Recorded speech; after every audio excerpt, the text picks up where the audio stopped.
boleh tak kita ngadakan di hotel Jumat pakai aula besar? Nah, dia gitu.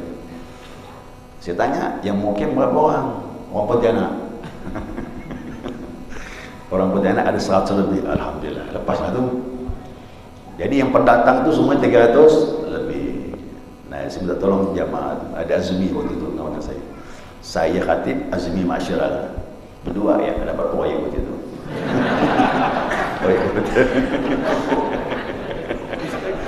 Berdua yang kata saya. Jadi saya khatib, dia masyarakat selawat, selesai sudah. Salat Jumat bubar sudah. Jadi ingat, Jumat di hotel pun boleh kalau ada aula. Ingat, Jumat tidak harus di masjid. Ingat, bumi Allah ni semuanya masjid.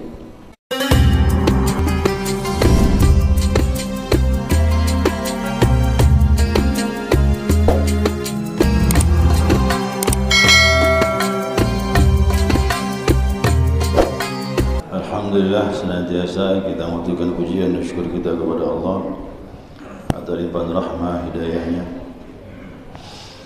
Siang ini kita dapat melanjutkan sebagaimana biasa untuk melanjutkan kajian kita di bulan Ramadan ini, persis hari yang ke-17.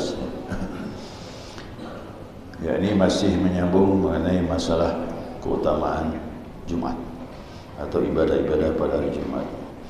Terakhir ya, insyaAllah besok masuk bab tentang fi fadilatil masajid, tentang keutamaan masjid. Nah, ada dua hadis terakhir mengenai keutamaan Jumat atau ibadah pada hari Jumat. Jadi yang pertama, waqala sallallahu alaihi wasallam, ya, ghaslu yaumil jum'ati wajibun ala kulli muhtalim. Rasulullah bersabda, mandi pada hari Jumat itu wajib bagi setiap muhtalim. Ini sudah mimpi. Biasa laki-laki ni kan, muhtalim ni mimpi. Mimpi berarti sudah akil baligh. Itu alamatnya laki-laki itu mimpi. Kalau perempuan itu biasanya haid. Laki-laki itu mimpi, muhtalim, artinya sudah akil baligh. Saya ulangi, ghaslu yaumil jum'ati wajibun ala kulli muhtalim. Ya, mandi pada hari Jumat itu wajib bagi setiap yang sudah akil baligh. Muhtalim, sudah mimpi. Maksudnya baligh, aradu hudurus salat. Nah, maksudnya dia hadir salat, artinya sudah dibebankan kewajiban salat. Ya, setiap yang akil baligh itu sudah dibebankan dengan ibadah kepada Allah SWT. Maka dikatakan dia namanya akil baligh. Ini hadis riwayat Imam Malik, ya, Imam Malik, Imam Ahmad, Abu Dawud, An-Nasai dan Ibnu Majah, dari sahabat bernama Abi Sa'id Al-Khudri radhiyallahu anhu. Apa maksud daripada kalimat wajib di sini? Apakah mandi Jumat ini wajib? Gitu kan. Telah disepakati ulama, mandi yang wajib itu cuma 5 saja. Ya, yang lainnya sunnah. Nah, termasuklah mandi pada hari Jumat. Nah, namun di sini ini kan ada kalimat wajibun ala kulli muhtalim. Nah, mana 5 yang wajib itu? Kita bahas dulu ya. Ada 5, 2 untuk laki-laki, 5 untuk perempuan. Laki-laki cuma 2 aja, yakni junub. Kalau kedua yang meninggal,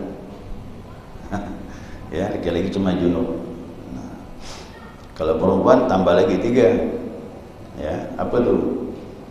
Mandi berhenti dari haid. Yang kedua dari nifas. Yang ketiga setelah melahirkan, wiladah. Itu 5 saja yang wajib. Di luar itu semuanya sunnah, tidak ada yang wajib. Walaupun orang kafir dapat hidayah masuk Islam, mandinya sunnah, tidak wajib. Nah, sekarang kita lihat di sini, kok ada kalimat wajib. Nah, Nabi menyatakan mandi hari Jumat itu wajibun ala kulli muhtalim. Nah, di sini dikatakan laisal muradu annahu wajibu fardan, bukanlah yang dimaksudnya wajib fardunya. wajib fardunya itu. Tapi sini perlu ditakwil. Nah, maknanya harus ditakwilkan ke lain. Kerana disepakati ulama mandi Jumat ini hukumnya sunnah. Tapi ini kalimat dari kalimat wajib. Nah, kata ulama wajibu fis sunnati. Maksudnya penekanannya kuat untuk ibadah sunnah. Jadi wajib dalam sunnah. Maksudnya gitu, ya. Au fil muru'ah, atau juga karena kehormatan. Nah, jadi orang muslim itu kalau beribadah bahkan menjaga mandi pada hari Jumat itu menambah kehormatan, kemuliaan dirinya selaku umat Nabi Muhammad sallallahu alaihi wasallam. Nah, au fil akhlaqil jamilah, atau juga akhlak yang mulia, akhlak yang indah. Nah, ya, akhlak yang indah, karena orang Islam ini maaf dengan bersuci makin tambah kemuliaannya. Nah, jadi di sini adalah penekanan bahwasanya sunnah itu kuat sekali ditekankan.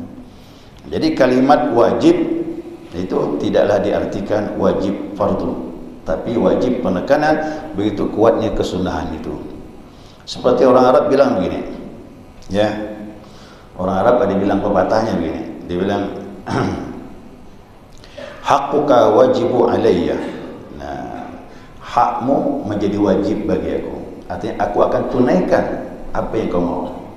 Nah, itu artinya penghormatan. Kalimat hak tidak bisa diartikan wajib. Artinya apa? Penekanan begitu kuat. Nah, begitu kata ulama.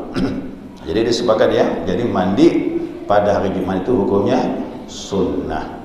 Kalau boleh dikatakan sunnah muakkadah. Sunnahnya sangat kuat sekali. Tapi alhamdulillah tidak ada satu ulama pun yang berpendapat wajib. Makanya kalimat ini harus ditakwil. Makanya belajar ilmu itu kalau kita baca nanti ngambil kesimpulan sendiri. Nah, padahal ulama sudah buat kesepakatan mandi Jumat ini tidak ada hukumnya wajib, itu hanya sunnah saja. Nah, kemudian hadis yang terakhir, wa qala an-nabi sallallahu alaihi wasallam man adrakal jum'ata, siapa yang mendapatkan salat Jumat, falahu indallahi ajrun mi'ati syahid, maka baginya di sisi Allah pahala 100 orang mati syahid. Apa maknanya ni? Nah, ini begini.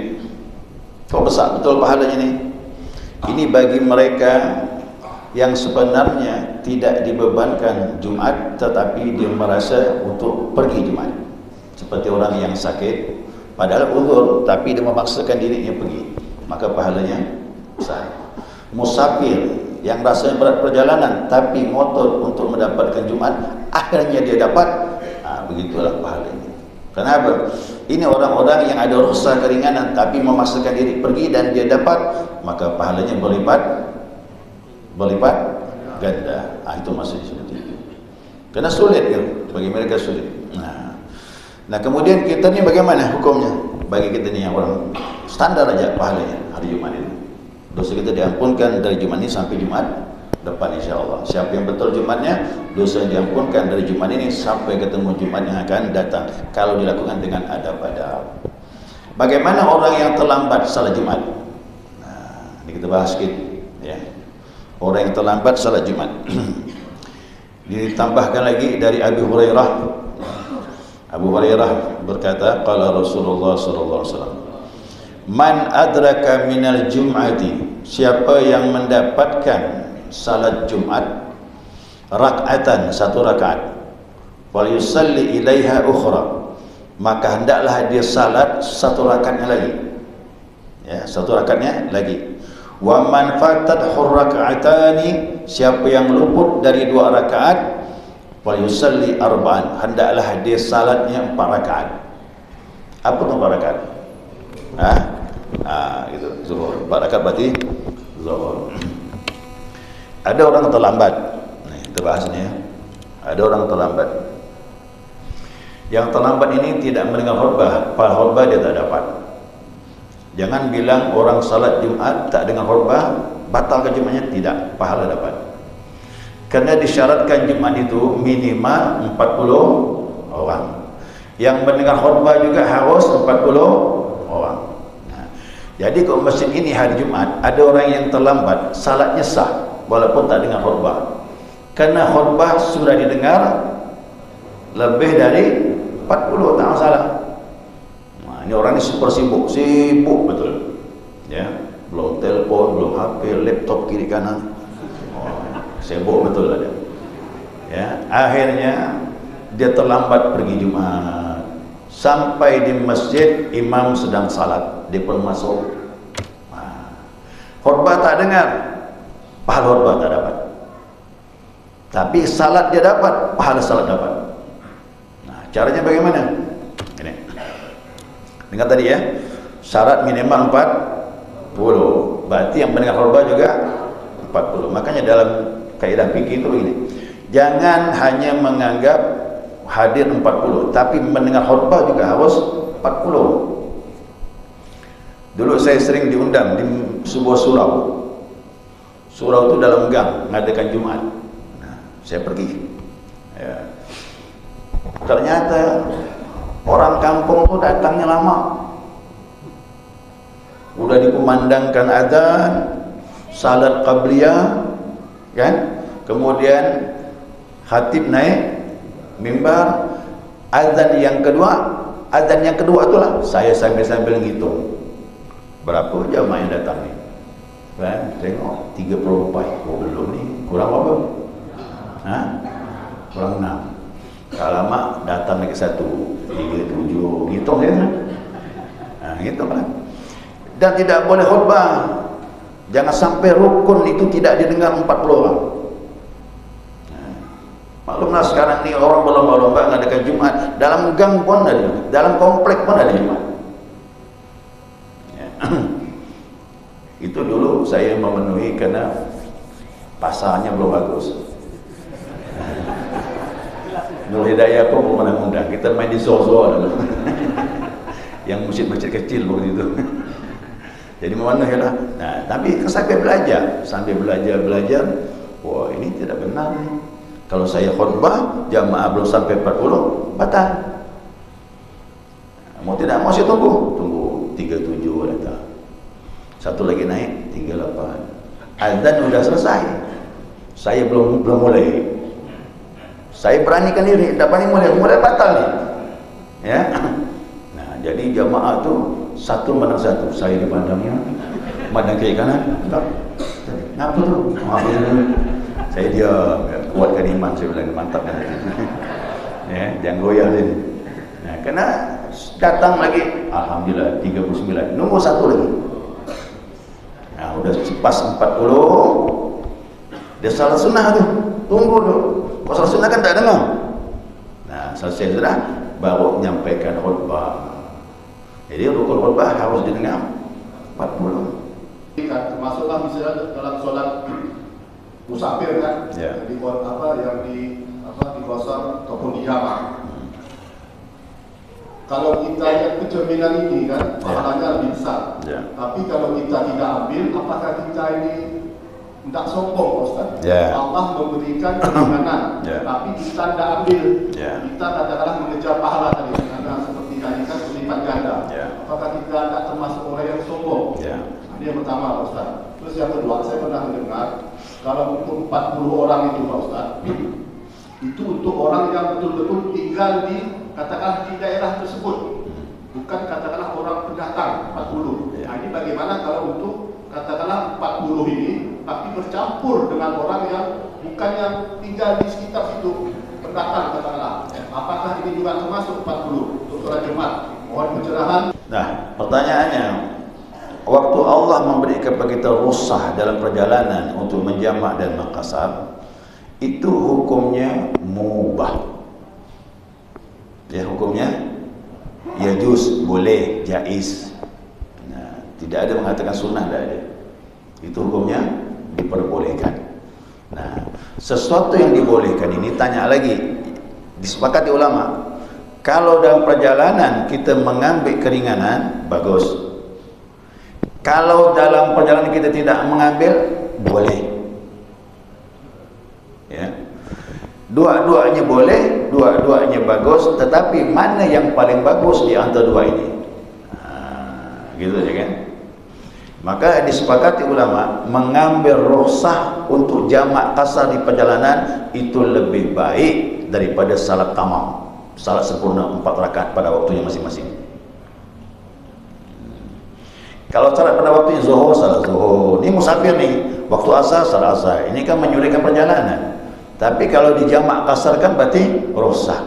Nah, berarti disepakati ulama mengambil rukhsah lebih baik daripada meninggalkannya, padahal dua-duanya boleh. Ya, dua-duanya boleh. Nah, Nabi menyatakan dalam sebuah hadis yang lain, Allah Subhanahu wa taala menyenangi kau mengambil keringanannya sebagaimana orang yang berdosa kembali kepada Allah Subhanahu wa taala dengan pengampunan. Paham tu? Jadi jangan mandang segi pahalanya, tapi keringanan yang Allah senangi itu lebih baik. Dan Allah ingin mempermudah kita itu. Nah, makanya kedua pertanyaan, salat ini kan dia harus mukim. Jumat itu kan 40 harus mukim, betul? Dia harus berdomisili ada negeri pemerintahan, minimal ada kecamatan, kelurahan, dan dia bukan daripada ampun musafir atau salat di hutan ramai-ramai. Tapi kita semuanya pendatang, tak sah, cukup zuhur saja. Makanya yang herannya lagi ada Jumat di kapal. Kapal itu negeri mana?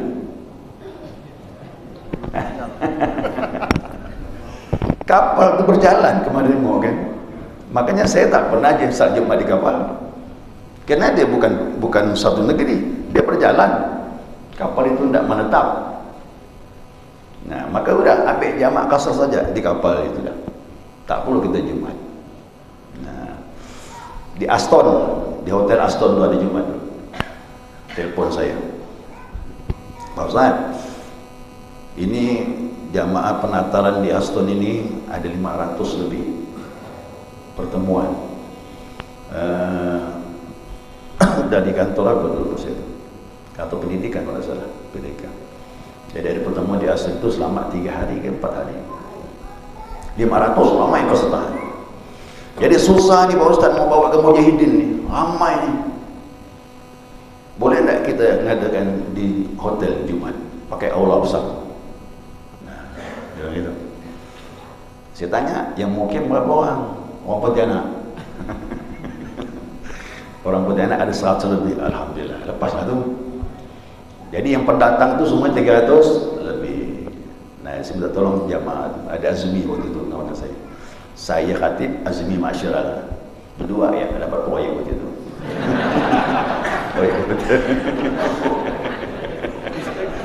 Berdua yang ngatur selesai. Jadi saya khatib, dia Masyarakat, selawat, selesai sudah. Salat Jumat, bubar sudah. Jadi ingat, Jumat di hotel pun boleh kalau ada aulah. Ingat, Jumat tidak harus di masjid. Ingat, bumi Allah ni semuanya masjid. Ya, kelebihan Nabi Muhammad SAW dengan yang lain, aku dijadikan, kata Nabi bilang, bumi ini tempat sujud. Jadi kalau tak ketemu masjid, jangan ada alasan. Tak ada masjid ni gimana? Salat di mana kau sampai? Nah, cuman masjid sebaik-baik tempat. Nah, kan begitu. Dah cukup tu. Terus ini Pak Ustaz, yang apa? Untuk Jumat punya fadilah tersendiri. Nah, puasa juga begitu. Orang yang memasukkan diri puasa dan dia mampu, padahal ada rukhsah, maka dia boleh lipat ganda pahala. Kerana tingkatan sulitnya tinggi. Ya, orang Jumat apakah lagi? Nah, itu ada perbezaan hukumnya. Kau jamak qasar ni disepakati ulama, ambil keringanan lebih baik daripada kau tidak mengambil. Ya, nah, seperti itu. Wallahu a'lam. Puasa sama kemudian Al-Quran, kemudian salat tarawih di kapal Ustaz. Kapal pesiar itu dari Seki. Jadi saya tanya, salat tarawih atau salat fardu itu kan dibukaannya sebenarnya apa pada salat? Salat kerja, kapal kerja di pusat. Jalan saya bilang itu gimana? Sedangkan kita salat itu kan salah satu sah itu kan harus kiblat. Ya. Ini gimana Ustaz? Harus menghadap kiblat, menghadap kiblat. Setelah itu terserahlah kapal mau putar ke mana. Tapi takbiratul ihram harus menghadap kiblat. Maka di kapal itu dia beritahu arah kiblat di mana. Mulailah. Setelah itu berpaling di kiblat, tidak masalah. Apa? Walaupun bukan musafir, salat di kapal boleh. Sama dengan tadi itu di hotel. Sama. Ini tak ada hubungannya dengan jamaah kasar nih. Bukan musafir. Tetapi kapal itu di Kota Pontianak. Tapi dia punya tempat bisa untuk salat. Tak masalah. Tapi pertama kali takbir, dia harus menghadap kiblat. Setelah itu kapal berputar, tak masalah. Jadi tak apa-apa. Jangan sampai umpamanya kapal tak menghadap kiblat, kita salat, oh batal. Tak boleh itu. Itu tak boleh kan. Nah, sekarang ngapalah susah salat di kapal. Malah di Pontianak sini, Pak. Ya kan? Nyusah-nyusah kan ya. Bukannya besar perahu siap tuh. Nah, boleh buka bersama setelah itu kapal merapat mana di sana tuh kan ada masjid tuh di mana waterfront tuh. Wah, singgahlah itu, saat situ. Nah, ya. Ini banyak bom tebiat nih. Ibadah bom tebiat. Ini yang kesalahan. Kemarin udah kita singgung juga ya mengenai kabliyah itu. Kalau kita datang ke masjid, ya, datang ke masjid, itu makruh langsung duduk. Makruh kita duduk. Ya. Tanyakan kepada dia. Ini perbuatan Nabi SAW. Nabi lagi khutbah. Nabi lagi khutbah, Sulaik al-Thwani datang masuk ke masjid langsung duduk. Kata Nabi, "Qad sallaita?" Sungguh dah salat belum? Belum ya Rasulullah. Raka'ataini khafifatain. 2 rakaat ringankan. Kenapa ringankan? Setelah itu mendengar khutbah. Jadi makruh orang masuk masjid langsung duduk. Nah, bagi yang mengamalkan qabliyah, masuk itu boleh langsung qabliyah. Kalau dia mengerjakan tahiyatul masjid boleh juga, tapi jangan disambung qabliyah, tak boleh. Jangan sampai ada 2 salat. Ulama melarang karena khutbah sedang dibacakan. Kalau masuk masjid cukup 2 rakaat. Setelah itu mendengar khutbah. Kalau ingin tahiyatul masjid yang biasa mengamalkan qabliyah, lakukan nanti setelah Jumat. Dan itu diperbolehkan dalam kitab, dikiaskan. Ya, nih, saya salat zuhur. Saya tadi datang umpamanya terlambat. Ya. Masuk ke masjid tak sempat mengerjakan qabliyah. Langsung iqamah, maka saya salat zuhur berjamaah. Saya pengamal qabliyah tak pernah tinggal, tapi karena situasi keadaan waktu tak memungkinkan lagi untuk melakukan qabliyah, langsung zuhur berjamaah. Setelah zuhur saya laksanakan qabliyah setelah salat zuhur, boleh dan memang harus seperti itu karena amalan sudah kita amalkan. Jadi tolong jamaah yang pengamal qabliyah, jangan sampai khatib baca khutbah salat diulang-ulang 2 kali. Yang kedua ini jatuh haram. Cukup 2 rakaat. Tahiyatul masjid boleh, qabliyah nanti dikerjakan setelah Jumat. Atau langsung qabliyahnya di satu boleh. Dengan mengerjakan qabliyah otomatis tahiyatul masjid terangkat. Ini ilmu lagi nih, tambah nih, enggak apa-apa. Siapa masuk ke masjid berwudu di masjid, rencananya mau sunnatul wudu, setelah itu tahiyatul masjid, kemudian baru qabliyah. Tapi waktu cuma bisa 2 rakaat, cukup kerjakan qabliyah, tahiyatul masjid, sunnatul wudu, otomatis terangkat dengan sendiri walaupun tak diniatkan. Nah, begitu. Nah, jadi yang makruh ini kita masuk masjid duduk. Nah, itu yang makruh. Tapi kalau kita masuk dengan ibadah yang lain sudah terangkat otomatis. Sudah terangkat. Tidak ada lagi makruh. Ya, wallahu a'lam. Dengan qabliyah terlambat tadi itu kan, langsung zuhur berjamaah, setelah zuhur mengerjakan qabliyah, niatnya sama, tidak ada qadha karena masih waktu zuhur. Qadha ini apa kaidahnya? Salat yang dilakukan di luar waktunya, itu namanya qadha. Salat subuh, datang ke masjid, ingin mengerjakan qabliyah subuh atau sunnah fajar itu, sampai di masjid iqamah, tenang saja, tidak masalah, ikut subuh berjamaah. Setelah salat subuh kerjakan qabliyah. Setelah salat subuh, niatnya sunnah subuh, tidak ada qadha. Kenapa? Masih waktu subuh, kecuali terbit matahari. Kalau terbit matahari maka niatnya qadha. Karena udah di luar waktu. Itu dia. Assalamualaikum warahmatullahi wabarakatuh. Hari Jumat. Ya. Ketika azan Jumat kita berjamaah. Ini kita ikut Jumat. Ya. Sekarang niat kita untuk mengkadak asar itu gimana caranya? Bukan mengkata jamak qasar. Waktu jamak qasar dengan Jumat tadi. Bukan jangan 2 rakaat. Jadi Jumat itu niatnya berjamaah. Usalli fardhu Jum'ati majmu'an ila al-asri rak'ataini ma'muman lillahi ta'ala.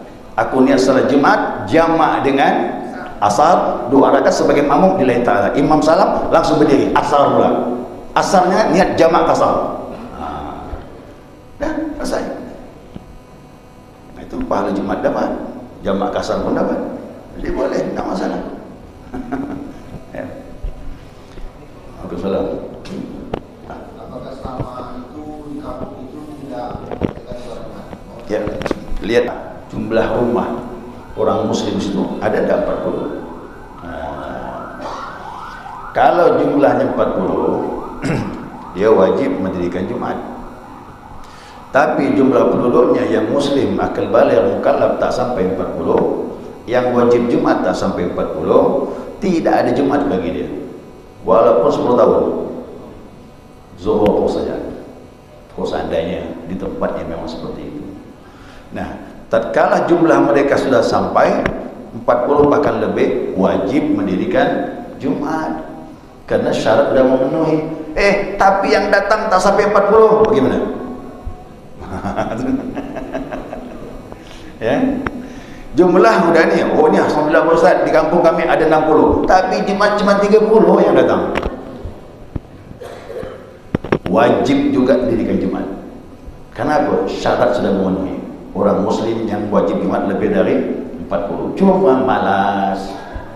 Yang datang cuma 30. Nah, jadi salatnya 2 kali. Salatnya 2 kali. Pertama menunaikan Jumat, setelah itu i'adah. Ganti dengan zuhur. Sampai nanti orang dapat hidayah, yang datang 40-an tak ada lagi i'adah, cukup Jumat sudah sah. Itu dibebankan, memang tidak boleh dibiarkan. Di kampung lebih dari 40 nih, maju Jumat tak datang, tetap dirikan Jumat. Nah, jadi 2 kali, itu namanya i'adah. Setelah itu mengulang, ganti dengan zuhur. Ya. Ini di kampung-kampung ya, di kampung-kampung yang dah jauh.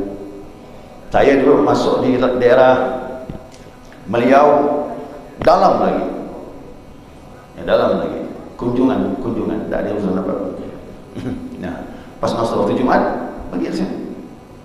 Itu betul-betul penduduknya yang datang cuma 32 orang, 30 gitu.